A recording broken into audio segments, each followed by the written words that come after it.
کہتے جی کہ ہم آپ سے بیعت ہونا چاہتے ہیں۔ میرا بھائی، میں بیعت کرتا بھی نہیں اور نہ میں کسی کا مجاز ہوں، نہ خلیفہ ہوں، نہ میں نے کبھی کسی کو بیعت کی ہے۔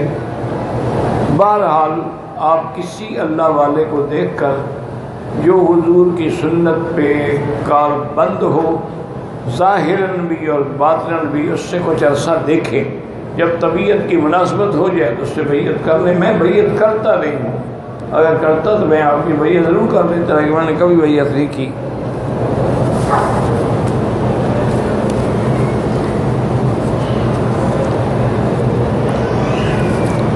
میرے گھر میں بیماری ہے، اس کے لیے دعائے ایوب علیہ السلام جو ہے نا وہ سب سے زیادہ مؤثر ہے۔ سارے گھر والے رب انی مسنی الضر وانت ارحم الراحمین، رب انی مسنی الضر وانت ارحم الراحمین، سارے گھر والے اول آخر درود شریف ہر نماز کے بعد کم سے کم ایک ایک تسبیح پڑھ لیا کریں، انشاءاللہ بیماریاں چلی جائیں گی۔ یہ سب اللہ کی حکمت ہے، صحت بھی اللہ دیتے ہیں، بیماری بھی اللہ دیتے ہیں۔ آدمی اللہ کی رضا پہ راضی ہو لیکن اس سے معافی مانگی، اسألک العفو والعافیہ۔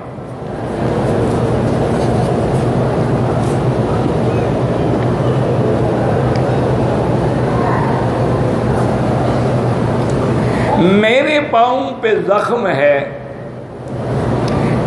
احرام کی حالت میں جب میں نے پٹی تبدیل کی تو زخم کا پاس سے تھوڑا ماس یعنی چمڑا اتر گیا، کچھ نہیں ہوتا، خیر۔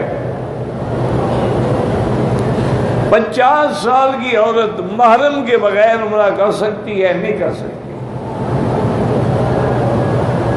اور یہ بات ہوتی ہے، یاد رکھو، بعض 30 سال کی عورتیں بھی بوڑھی ہو گئی ہیں، بعض 50 سال بھی جوان لگتی ہیں، یہ تو حالات ہیں نا۔ اس لیے جو شریعت کا حکم ہے وہ یہی ہے، 50 کی ہو یا 25 کی ہو، بغیر محرم کے عمرہ نہیں کر سکتے۔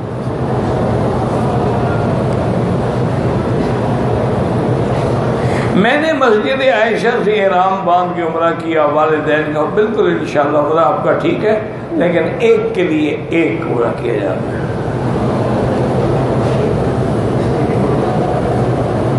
میرا بیٹا گونگا بھی ہے، بہرا بھی ہے، آج کل تو گونگے بہروں کے مدرسے بھی ہیں اور ہسپتالیں بھی ہیں جہاں علاج ہوتا ہے۔ باقی لا علاج بیماریوں کے لیے جو میں نے ابھی آپ کو دعا بتائی ہے نا کہ رب انی مسنی الضر وانت ارحم الراحمین، اس سے بڑی مجرب چیز کوئی دنیا میں نہیں۔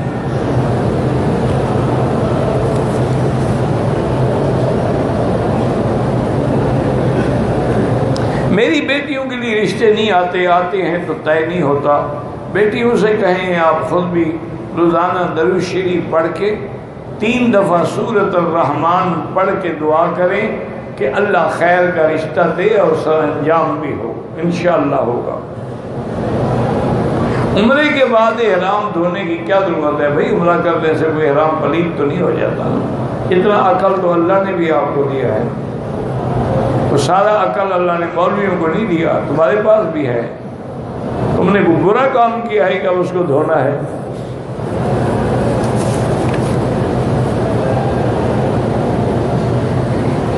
میں ایک مسئلے میں پریشان، وہی علاج ہے رب انی مسنی الضر وانت ارحم الراحمین۔ یعنی آپ حیران ہوں گے کہ یہاں ایک حرم کے شیخ تھے، بہت بڑے اللہ والے بھی تھے، اللہ معاف کرے، ان کو شوگر جو تھی نا جی، خدا بخشے، اللہ فوت ہو گئے، آخری حد پہ تھی، اور پاؤں میں ان کے ایک زخم ہو گیا، اور اللہ بچائے یہ زخم جو ہے نا اگر شوگر ہو تو وہ زخم ٹھیک نہیں ہو، ایک بہت بڑی مصیبت ہے۔ حتیٰ کہ دیکھا نہیں آپ نے بعض لوگ انگلیاں کاٹنی پڑی، پاؤں کاٹنے پڑے، ہاتھ کاٹنے پڑے، کیونکہ علاج ہی کوئی نہیں۔ ان کو بھی زخم تھا اور اچھا خاصا زخم تھا۔ مجھے ایک ڈاکٹر تھے، وہ ڈاکٹر بھی بڑے اللہ والے تھے ماشاءاللہ،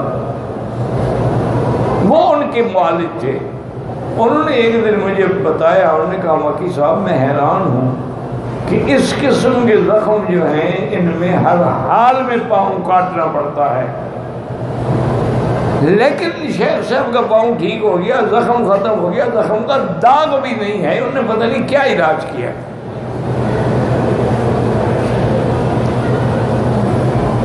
انہوں نے کہا میں نے بڑی کوشش کی، مجھے تو نہیں بتاتے،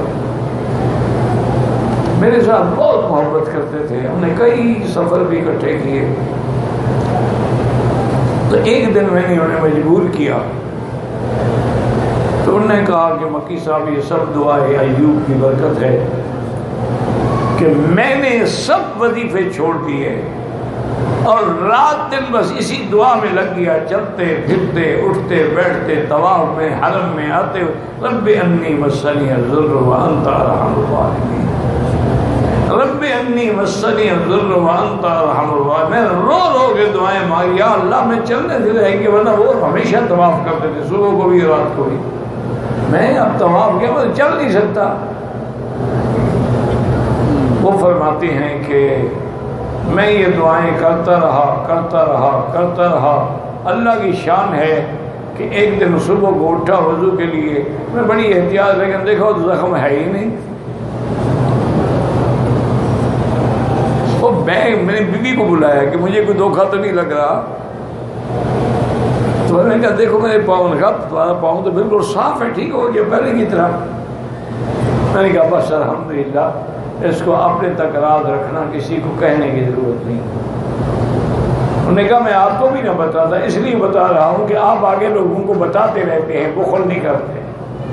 لیکن پیر ہوتے ہیں نا جی، وہ بخیل، آپ خود پھونک مار دیں گے، بتائیں گے نہیں، وہ لے کے قبر میں جائیں گے انشاءاللہ۔ تو بہرحال اس سے بڑی مجرب دکھ میں، تکلیف میں، بیماری میں، اس سے بڑی مجرب دعا کوئی نہیں۔ بس شرط یہی ہے کہ ہم تو مائل بکرم ہیں، کوئی سائل ہی نہیں۔ اللہ فرماتے ہیں میں تو دینا چاہتا ہوں، لینے والا بھی تو کوئی ہونا۔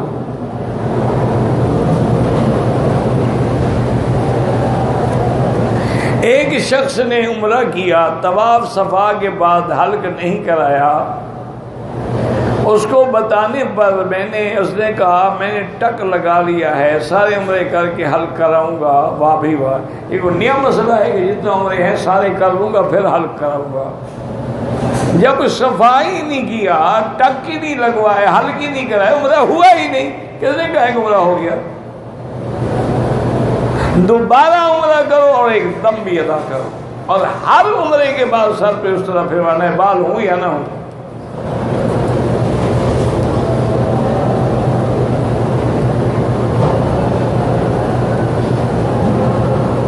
میں نے مکہ مکرمہ میں رہتا ہوں، پچھلے سال حج افراد کیا تھا، حج کے ایام میں نے کئی عمرے بھی کیے تھے، تو آپ کا حج افراد تو ہوا لیکن دم پڑ گئی، آپ دم ادا کریں، دم کے بدلے میں روزے نہیں رکھ سکتے، یہ دم جبر ہے، جرمانے کی دم ہے، روزے رکھے جاتے ہیں اگر دم تمتع ہو یا دم قران ہو۔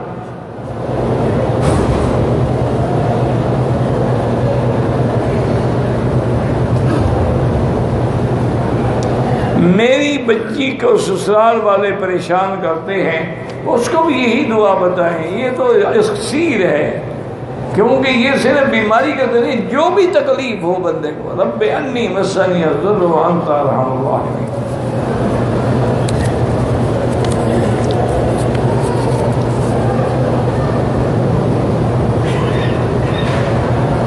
عمرے کا طواف کرنے کے دوران 2 چکر کے بعد حتیم میں 2 رکعت نماز پڑھ لی، عمرہ ہو جائے گا؟ نہیں جناب، آپ طواف دوبارہ دہرائیں ورنہ تو عمرہ بھی نہیں ہوگا۔ طواف کے دوران حتیم میں کیسے آپ چلے گئے اور طواف نہیں ہوا آپ کا؟ جب طواف نہیں ہوا تو صفا مروہ کہاں ہوئی؟ صفا مروہ تو طواف کے بعد ہوتی ہے، طواف ہی غلط ہو گیا۔ عمرہ بھی کرو اور دم بھی دو۔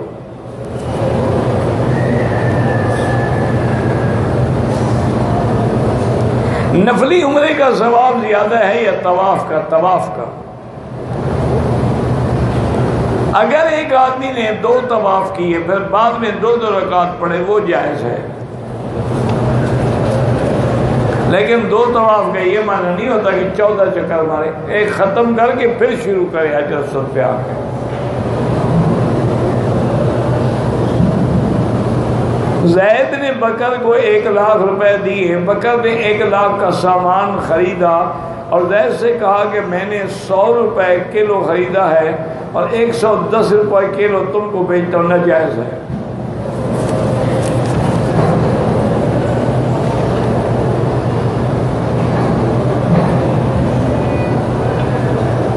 زمزم کی حیثیت کیا ہے؟ زمزم شفا ہے، اور کیا حیثیت ہے؟ ماء زمزم علی معاشرے والا، استغفر اللہ بھی پڑھنا ہے روزی کے لیے۔ ہاں استغفر اللہ، جو استغفار آپ کو آتا ہے وہ پڑھیں۔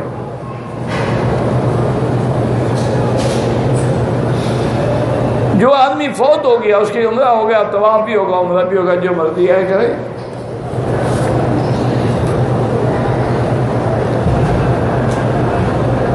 اگر ایک آدمی کے پاس قرآن اور حدیث کا علم نہ ہو، وہ تبلیغ کر سکتا ہے، جتنا جانتا ہے اتنا بتاتا ہے۔ اس کو نماز پڑھنی آتی ہے، اس کو نماز پڑھنا سکھاتا ہے، اس کو کلمہ شریف آتا ہے، کلمہ سکھاتا ہے۔ وہ لوگوں کو قرآن حدیث تو نہیں پڑھا رہا، جتنا اس کو آتا ہے وہ بتا رہا ہے۔ تمہارا معنی یہ ہے کہ وہ یہی بھی نہ کرے، تمہاری طرح فارغ ہو جائے کہ نہ قرآن حدیث پڑھے گا نہ تبلیغ کرے گا۔ حضور نے یہ تو نہیں فرمایا کہ پہلے قرآن حدیث فرمایا بلغوا عنی ولو آیۃ، ایک آیت کا ترجمہ آتا ہے تبلیغ کرو، جو آتا ہے وہی پہنچاؤ۔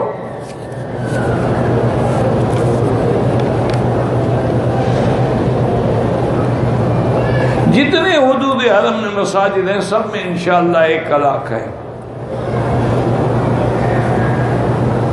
اگر ایک طواف کے بعد اس نے واجب الطواف نہیں پڑھے اور دوسرا شروع کر دیا، کوئی حال نہیں۔ افضل یہ ہے کہ واجب الطواف پڑھ کے پھر دوسرا شروع کرے، تاکہ درمیان میں کوئی فاصلہ بھی ہو۔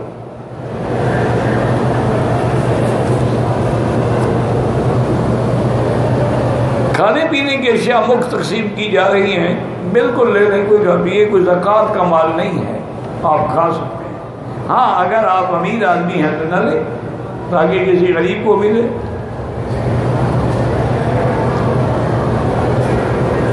بینک میں مضاربت کھول کر منافع لینا جائز ہے؟ ہاں بالکل جائز ہے، اگر بینک اسلامی ہے۔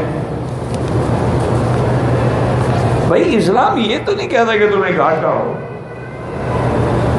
وہ تو یہ کہتا ہے کہ تم فکس نہ کرو، نفع نقصان کے شریک بنو۔ اور اسلامی بینکوں میں تو اتنا نفع ہے کہ یہودی بینک پریشان ہو گئے، وہ کہتے ہیں ہم بھی یہی طریقہ اختیار کریں۔ یعنی جتنی اسلامی بینک ہے نا ماشاءاللہ، اس کی وجہ ہے، دیکھو نا جی ہم نے مثلا 10 لاکھ ڈالا ہے، وہ 10 لاکھ میں کاروبار کرتے ہیں، کوئی پلازا بنا لیں گے، کوئی بلڈنگ بنا لیں گے، پلاٹ خرید لیں گے، 4 سال کے بعد بیچ دیں گے، تو نفع اتنا آتا ہے کہ سوچ ہی نہیں سکتا۔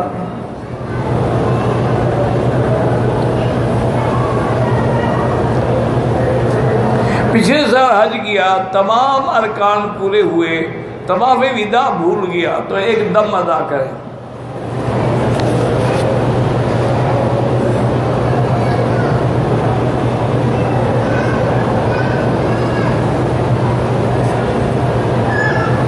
طلاق کے بارے میں 2 مسلک نہیں ہیں، طلاق کے بارے میں ایک ہی مسلک ہے کہ 3 ہوتی ہیں، ایک ہوتی ہے، 2 ہوتی ہیں۔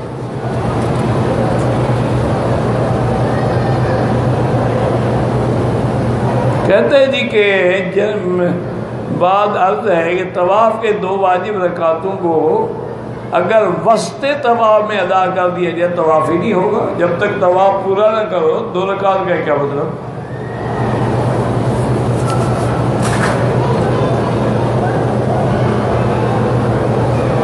درباروں پہ جا کے وزیروں ان کے وسیلے سے بالکل دعا نہ مانگے، ناجائز ہے۔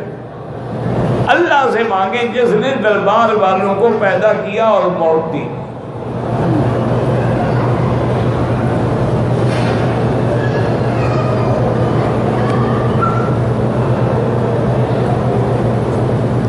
ایک آدمی ہے جمعہ کا خطبہ بھی دیتا ہے، ان کے پاسپورٹ پر مشرک لکھ دیا گیا ہے۔ پاسپورٹ پر تو کوئی مشرک نہیں لکھتا، پہلی دفعہ آپ سے میں سن رہا ہوں۔ پاسپورٹ یا مسلموں کا ہے نان مسلم، اگر نان مسلم اندر آ ہی نہیں سکتا۔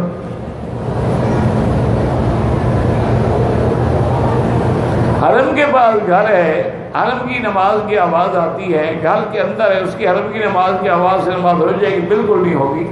آپ اپنے ملک میں بھی ٹی وی کھول لیں تو حرم کی آواز آتی رہے گی نماز کی، پھر ٹی وی کو آگے امام بنا کے پیچھے کھڑے ہو جائیں ماشاءاللہ۔ آواز سے نماز نہیں ہوتی جب ایک صفحے نظر نہ آئے۔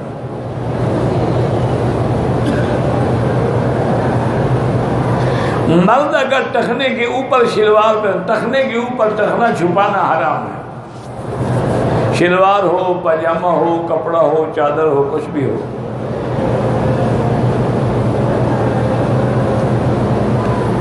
باپ کی زندگی میں بیٹا فوت ہو گیا، دوسرے وارث بھی زندہ ہوں، پوتے کا دادے کی وراثت میں کوئی حق نہیں۔ میرا بھائی، دادے کی وراثت میں حق تب ہوتا پہلے دادے کو تیرے باپ کو تو ملے، جب تیرے باپ کو نہیں تم تک کیسے پہنچ گئی؟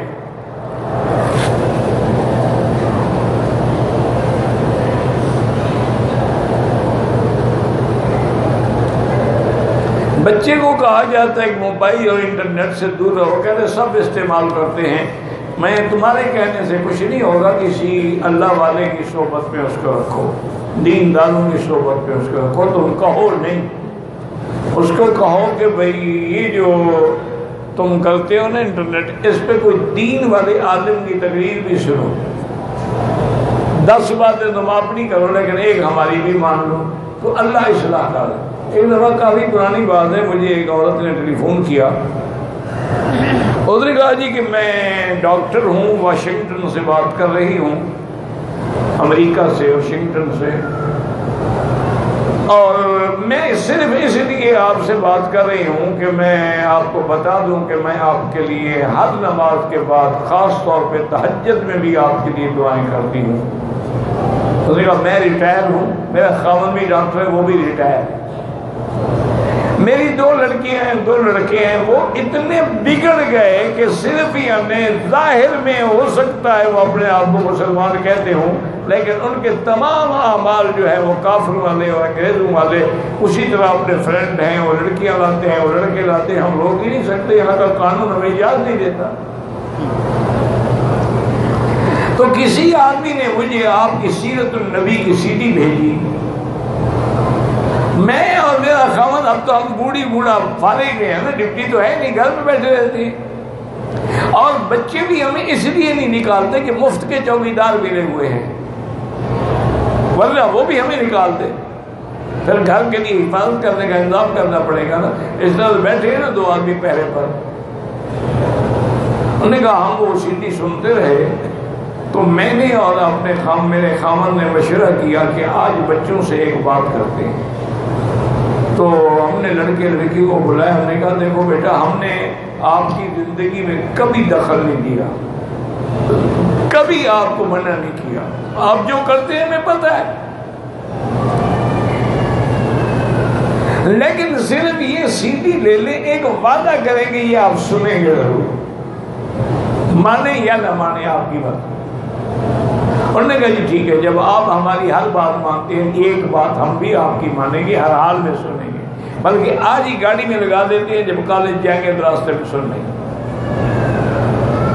انہوں نے کہا اللہ کا شکر ہے کہ اللہ نے ان پر ایسی ہدایت کا فیصلہ فرمایا ہے کہ اب لڑکوں نے داڑھی رکھ لی ہے، لڑکیاں باقاعدہ پردہ کرتی ہیں، اسلامک سینٹر میں جاتی ہیں اور نماز مسجد میں پڑھتی ہیں، اس لیے میرے دل سے آپ کے لیے دعائیں نکلتی ہیں۔ میں آپ کو بتا رہا ہوں کہ وہی بس یہ تو ماں باپ کی دعا کا اثر ہے، میرا کوئی اثر نہیں۔ مکہ مکرمہ کے قیام کے دوران طائف کیا، طائف سے عمرہ کرنا لازمی ہے، بالکل لازمی ہے، واپس بغیر احرام کے آؤ گے دم پڑے گا۔ اگر طائف سے عمرہ کریں عصر کے بعد، نفل نہ پڑھو، بس نیت کر کے آ جاؤ، لبیک بعمرۃ لبیک اللہم لبیک۔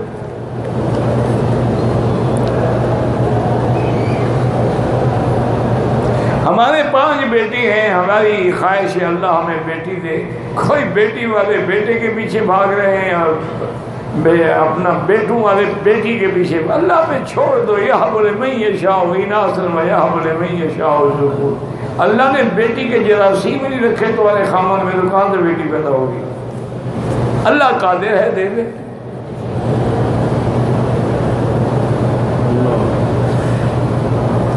واجب الطواف 7 چکر پورے کرنے سے پہلے پڑھ لو، طواف ہی نہیں ہوا دوبارہ طواف کریں۔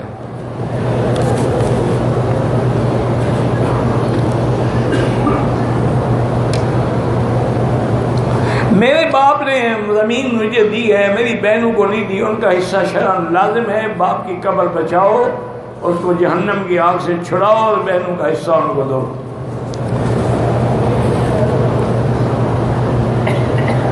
پاکستان سے احرام باندھا، مکے میں ہوٹل میں تھوڑی دیر ہم پھر غسل کیا، عمرہ کیا، کوئی بات نہیں۔